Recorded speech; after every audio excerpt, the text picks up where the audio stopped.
Hi guys, Krishna. காமனாக ஒரு பெண் அப்படின்னாலே ஒரு ஃப்ளவரோட தான் அதிகமாக கம்பேர் பண்ண ஆரம்பிப்போம். ரொம்ப அழகானவங்க, ரொம்ப அன்பானவங்க, லவ்வபிளான ஒரு பர்சன் அப்படிங்கிற மாதிரி தான் ஒவ்வொரு ஆணோட மனசுக்குள்ளும் பெண்களை பற்றி நம்ம திங்க் பண்ணி வச்சிருப்போம்.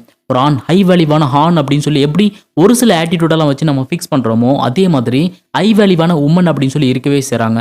இவங்களுடைய ஆட்டிடியூட் பார்த்தீங்க அப்படின்னா அடுத்தவங்களை ஈர்க்க வைக்கும். அது மட்டும் இல்லாமல் இவங்களோட லைஃப்பில் எந்த மாதிரியான ஸ்ட்ரகிள் வந்தாலும் சரி, ரொம்ப ஈஸியாக ஹேண்டில் பண்ணக்கூடிய பெண்ணை இவங்க இருப்பாங்க. ஸோ ஹை வேல்யூவான உமன் அப்படிங்கிறவங்க எப்படி இருப்பாங்க, அவங்களுடைய ஆட்டிடியூடெல்லாம் எப்படி இருக்கும் அப்படிங்கிறத பற்றி ஒரு 9 பாயிண்ட் நோட் பண்ணி வச்சிருக்கேன். அதை பற்றி தான் இந்த வீடியோவில் தெளிவாக பார்க்க போகிறோம். இந்த வீடியோவை ஸ்கிப் பண்ணாமல் முழுமையாக வாட்ச் பண்ணுங்கள். ஏன் அப்படின்னா உங்கள் கூட இருக்கிற அந்த ஒரு பெண் ஒரு ஹை வேல்யூவான பெண்ணாக இருக்கிறதுக்கு நிறையவே சான்சஸ் இருக்குது. நம்பர் 1, ஆக்சுவலாக ஒரு ரிலேஷன்ஷிப் ரொம்ப ஹெல்த்தியாக இருந்தால் தான் அது ரொம்ப தூரத்துக்கு ட்ராவல் பண்ண முடியும். நீங்கள் எத்தனை வருஷமாக லவ் பண்ணிட்டு இருந்தாலும் சரி, இல்லை மேரேஜ் பண்ணி வாழ்ந்துட்டு இருந்தாலும் சரி, அதுக்குள்ள பெண் அப்படிங்கிறவங்க ரொம்ப வேல்யூ இல்லாமல் இருந்தாங்க அப்படின்னா, பெண் அப்படிங்கிறவங்க அதுக்கு ஃபிட் இல்லாமல் இருந்தாங்க அப்படின்னா, அந்த காதல் முறிஞ்சு போகிறதுக்கும் அந்த ஃபேமிலி கலைஞ்சு போகிறதுக்கும் நிறையவே சான்சஸ் இருக்குது. பெண் அப்படிங்கிறவங்க ஜஸ்ட் ஃபர்ஸ்ட் பார்த்தீங்க அப்படின்னா ஒய்ஃப் அப்படிங்கிற ஒரு கான்செப்ட்ல உள்ள வருவாங்க. அதுக்கப்புறம் குழந்தைகளுக்கு அம்மாவாவாங்க. இதுக்கு அடுத்து நிறைய பொறுப்புகள் சுமக்க வேண்டியது இருக்கு. எல்லா இடத்துலையுமே அவங்களுடைய ரோலை சரியா பண்ணிக்கிட்டு இருக்காங்க அப்படின்னா ஒரு ஹை வேல்யூவான உமன் அப்படின்னு சொல்லி நம்ப ஆரம்பிக்கலாம். எந்த இடத்துல அவங்களுடைய வேலையை சரியா செய்ய முடியலையோ, ஒரு குழந்தைகளுக்கு நல்ல அம்மாவா இருக்க முடியல அப்படின்னா வேஸ்ட், ஹஸ்பண்டுக்கு நல்ல ஒய்ஃபா இருக்க முடியல அப்படின்னா வேஸ்ட், ஃபேமிலி ரன் பண்ண முடியல அப்படின்னா வேஸ்ட். ஸோ இது எல்லாத்தையுமே சரியா ஹேண்டில் பண்ணக்கூடிய ஒரு பெண்ணா இருக்காங்க அப்படின்னா, அப்படி இருக்கும்போது தான் அந்த ரிலேஷன்ஷிப் அப்படிங்கிறது ரொம்ப தூரத்துக்கு டிராவல் பண்ண முடியும். அது மட்டும் இல்லாமல் லைஃப்ல ஒரு ஆண் நிறைய விஷயங்களை அச்சீவ்மெண்ட் பண்றான் அப்படின்னா கண்டிப்பா ஒரு பெண்ணுடைய சப்போர்ட் அப்படிங்கிறது ரொம்பவே அவசியமா இருக்கும். ஒரு பெண் வீட்டில் இருக்கிற எல்லா விஷயங்களையும் சரியா கவனிச்சுக்கிட்டா மட்டும்தான், சரியா ஹேண்டில் பண்ணா மட்டும்தான் ஒரு ஹஸ்பண்டால, ஒரு கணவனால மற்ற விஷயத்துல கிளியர் ஃபோக்கஸ் பண்ண முடியும். அந்த அளவுக்கு ஒரு ஃபேமிலிக்குள்ள ஒரு ஃபுல் சப்போர்ட்டிவாகவும் அந்த ரிலேஷன்ஷிப்பை ரொம்ப தூரத்துக்கு கொண்டு போறதுக்கும் ரொம்ப ரொம்ப சப்போர்ட்டிவான ஒரு பெண்ணை இந்த பெண்கள் இருப்பாங்க. ஸோ இவங்களால தான் அந்த ரிலேஷன்ஷிப் அப்படிங்கிறது ரொம்ப ஹெல்த்தியாகவும் இருக்கும். Number 2, strong mind set. பொதுவாக பெண்கள் அப்படின்னாலே எல்லா விஷயத்துக்கும் ரொம்ப ஈஸியாக அழுக ஆரம்பிச்சிருவாங்க. யாரை கேட்டாலுமே பெண் அப்படின்னா ரொம்ப ஈஸியாக அழுதுருவாங்க அப்படின்னு சொல்லுவாங்க. பட் ஹை வேல்யூவான உமன் அப்படிங்கிறவங்க என்ன பண்ணுவாங்க அப்படின்னா, லைஃப்ல முடியாத ஒரு கட்டம் இருக்கு பார்த்தீங்களா, என்னால் சமாளிக்கவே முடியாது, என்ன பண்றதுன்னு தெரியல அப்படின்னு நினைக்கும் போது மட்டும்தான் தனிமையில கொஞ்ச நேரம் அழுக ஆரம்பிப்பாங்க. பட் ஹை வேல்யூவான உமன் அப்படிங்கிறவங்க எப்பவுமே ஒரு ஸ்ட்ராங் மைண்ட் செட்ல இருப்பாங்க. எது நடந்தாலும் சரி பார்த்துக்கலாம், எது நடந்தாலும் சரி அதை ஹேண்டில் பண்ணலாம் அப்படிங்கிற ஒரு துணிச்சல் இந்த மாதிரியான பெண்கள் கிட்ட கண்டிப்பாவே இருக்கும். நிறைய பெண்களை நீங்க பார்த்துருப்பீங்க. ஸோ ஒரு ஆண் மாதிரி இறங்கி வேலை செய்ய ஆரம்பிப்பாங்க, ஆண் மாதிரி இறங்கி ஒரு விஷயங்களை ஹேண்டில் பண்ணுவாங்க. இந்த மாதிரி ரொம்ப ஸ்ட்ராங்கான ஒரு மைண்ட் செட் ஒரு சில பெண்கள் கிட்ட இருக்கும். ஸோ இந்த மாதிரியான பெண்கள் எல்லாம் ஒரு ஹை வேல்யூவான உமன் அப்படின்னு சொல்லி திங்க் பண்றாங்க. நம்பர் 3, பொதுவாக ஒரு பெண் அப்படிங்கிறவங்க எப்போ அவங்களுக்கு ரொம்ப அழகாகவும், ஒரு பெண் அப்படிங்கிறவங்க ரொம்ப மென்மையாகவும் தெரிய ஆரம்பிக்கிறாங்க அப்படின்னா, அடுத்தவங்ககிட்ட எப்படி அவங்க பேசுறாங்க, அடுத்தவங்களுக்கு எப்படி ரெஸ்பெக்ட் கொடுக்குறாங்க அப்படிங்கிறத பொறுத்து தான் அந்த பெண்மைக்கான மதிப்பும் மரியாதையும் கூடும் அப்படின்னு சொல்லுவாங்க. நீங்க உங்களுடைய ஃபேமிலிக்குள்ள இருக்கும்போது உங்க ஃபேமிலிக்கு ஒரு பர்சன் வராங்க அப்படின்னா அவங்கள நீங்க எப்படி கவனிக்கிறீங்க அப்படிங்கிறத பொறுத்து தான் உங்களுடைய வேல்யூ அப்படிங்கிறது இன்க்ரீஸ் ஆகும். எப்பவுமே ஹை வேல்யூவான உமன் அப்படிங்கிறவங்க தன் கூட இருக்கிறவங்கள ரொம்ப ரெஸ்பெக்ட் கொடுத்து பார்த்துப்பாங்க. தன் கூட இருக்கிறவங்கள ரொம்ப அன்பா பார்த்துப்பாங்க. எப்பவுமே அவங்களுடைய மனசு கலைஞ்சு போகாம, எப்பவுமே அவங்களுடைய மனசு காயப்படாம இவங்களுடைய வார்த்தைகளும் இருக்கும், இவங்களுடைய அணுகுமுறையும் இருக்கும் அப்படிங்கிறது தான் உண்மை. அவங்களுடைய ஏஜை விட ரொம்ப கம்மியான ஏஜா இருந்தாலும் சரி, இல்லை அவங்களுடைய ஈக்குவலான ஒரு பர்சனா இல்லாமல் இருந்தாலும் சரி, கண்டிப்பா அப்படிப்பட்ட ஒரு பர்சனுக்கு கூட ஒரு சரியான ரெஸ்பெக்ட் கொடுப்பாங்க. ஃபேமிலிக்குள்ள ஒரு பெண் எந்த அளவுக்கு ரெஸ்பெக்ட் கொடுக்குறாங்களோ அதை பொறுத்து தான் அந்த ஃபேமிலியோட வேல்யூ அப்படிங்கிறது இன்க்ரீஸ் ஆகும் அப்படிங்கிறத தெரிஞ்சுக்கோங்க. இது சரியா அந்த பெண்ணால ஹேண்டில் பண்ண முடியும். இது சரியா அந்த பெண் அப்படிங்கிறவங்க புரிஞ்சு வச்சிருப்பாங்க. Number 4, C not afraid. பொதுவாக பெண் அப்படின்னாலே ரொம்ப பயந்த குணமா இருப்பாங்க. சின்ன சின்ன விஷயத்துக்கெல்லாம் பயப்பட ஆரம்பிப்பாங்க.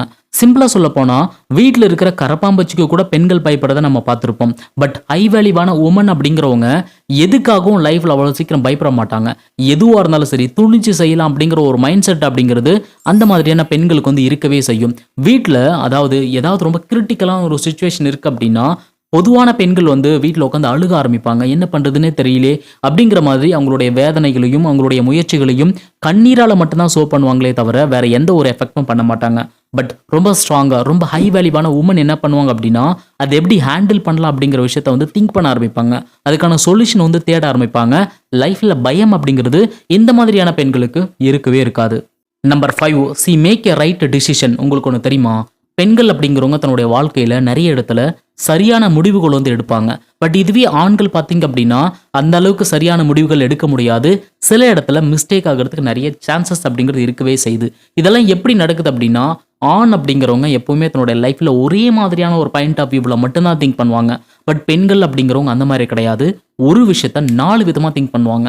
எது சரி எது தவறு அப்படிங்கிறத சரியா அனலைஸ் பண்ணி அதுக்கப்புறமா தான் முடிவுகள் வந்து எடுப்பாங்க. இது வந்து காமனா எல்லா பெண்களுக்கும் இந்த மாதிரியான ஒரு குவாலிட்டி இருக்கு அப்படின்னு கேட்டா கிடையாது. நிறைய பெண்கள் சரியான முடிவுகள் எடுக்கிறதே கிடையாது. எந்த பெண் ரொம்ப ஹை வேல்யூவான ஒரு பெண்ணா இருக்காங்களோ, எந்த பெண் சரியான விஷயங்களை வந்து அதிகமா திங்க் பண்றாங்களோ, ஹை வேல்யூவா எந்த பெண்ணெல்லாம் இருக்காங்களோ அவங்களால மட்டும்தான் இந்த மாதிரி டிசிஷன் எல்லாம் சரியா வந்து மேக் பண்ண முடியும். Number 6, she leads a balanced life. பொதுவாக பெண் அப்படின்னாலே நான் ஒரு லீடர்ஷிப் குவாலிட்டியில் இருக்கணும் அப்படிங்கிறது தான் அவங்களுடைய மைண்ட் செட்டாகவே இருக்கும். எல்லாருமே என்னுடைய கண்ட்ரோல் இருக்கணும் அப்படிங்கிற மாதிரி தான் பெண்கள் அப்படிங்கிறத திங்க் பண்ண ஆரம்பிப்பாங்க. ஆனால் 100க்கு 90% பெண்களுக்கு இந்த மாதிரியான ஒரு ஆப்பர்ச்சுனிட்டி கிடைக்குது அப்படின்னு கேட்டால் கிடையாது. அவங்க நினைக்கிற மாதிரி பெண்களுடைய லைஃப்பில் அதிகமாக நடக்கிறதே கிடையாது. ஆனால் இந்த ஹை வேல்யூவான உமன் இருக்காங்க பார்த்தீங்களா, இவங்களுக்கு ஆட்டோமேட்டிக்காக அந்த லீடர்ஷிப் குவாலிட்டி அப்படிங்கிறது அவங்கள வந்து தேடி வந்து வர ஆரம்பிக்கும். இதை எங்கேயெல்லாம் பார்க்கலாம் அப்படின்னா, அவங்கள சுற்றிய ஒரு ஃப்ரெண்ட்ஸ் கூட்டம் இருக்கும்.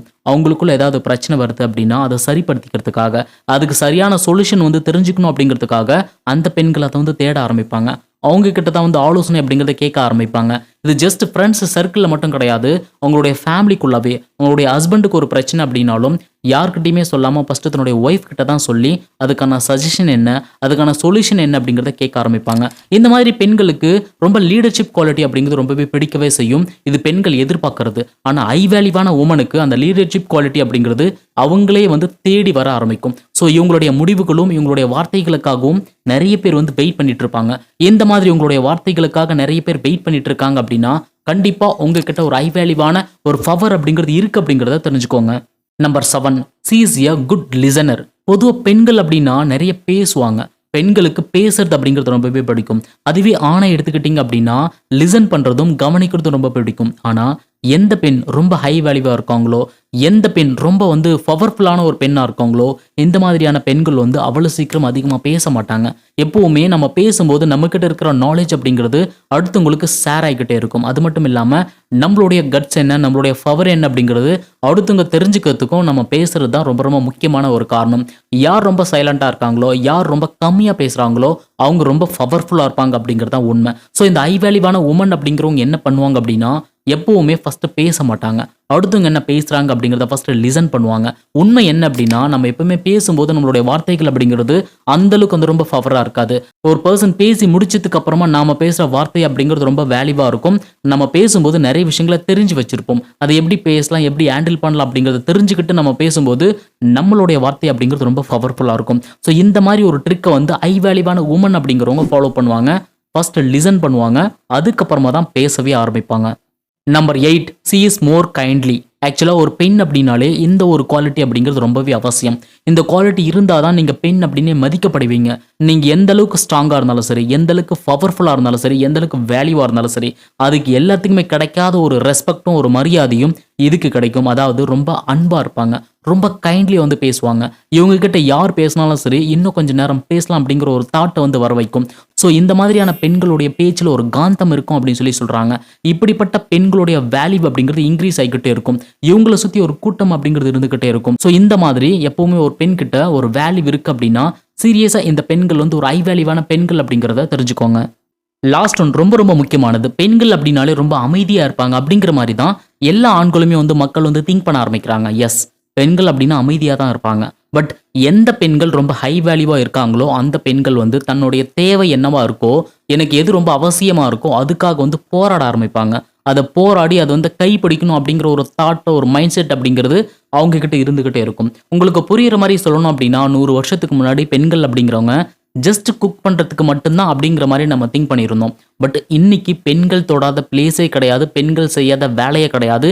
இதுக்கெல்லாம் என்ன காரணம் அப்படின்னா என்னால் எல்லாமே பண்ண முடியும் அப்படிங்கிற ஒரு நம்பிக்கை, அந்த போராட்ட குணம் தான். ஸோ போராட்ட குணம் யாருக்கிட்டையெல்லாம் இருக்கோ, எந்த பெண்கள் கிட்டையெல்லாம் இருக்கோ, கண்டிப்பாக இந்த பெண்கள் எல்லாம் ஒரு ஹை வேல்யூவான பெண்கள் அப்படிங்கிறத திங்க் பண்ணிக்கோங்க.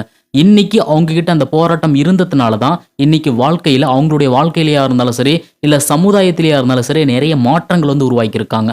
ஸோ ஸ்போர்ட்ஸ் அப்படின்னு எடுத்துக்கிட்டா அதுல சாதிக்காத பெண்களே கிடையாது அப்படின்னு சொல்லி பேசலாம். இந்த மாதிரி எல்லா இடத்துலையுமே அந்த பெண்களுடைய பவர், அந்த வேல்யூ அப்படிங்கிறத அடையாளப்படுத்தியிருக்காங்க. ஸோ பெண்கள் கிட்ட அந்த போராட்ட குணம் இருக்கு அப்படின்னா அந்த மாதிரியான பெண்கள் எல்லாம் ஒரு ஐ வேல்யூவான உமன் அப்படிங்கிறத திங்க் பண்ணிக்கோங்க. இப்போ நான் சொன்ன அந்த 9 பாயிண்ட்டும் ஒவ்வொரு ஐ வேல்யூவான பெண்கள் கிட்டயும் கண்டிப்பா இருந்துகிட்டே இருக்கும்.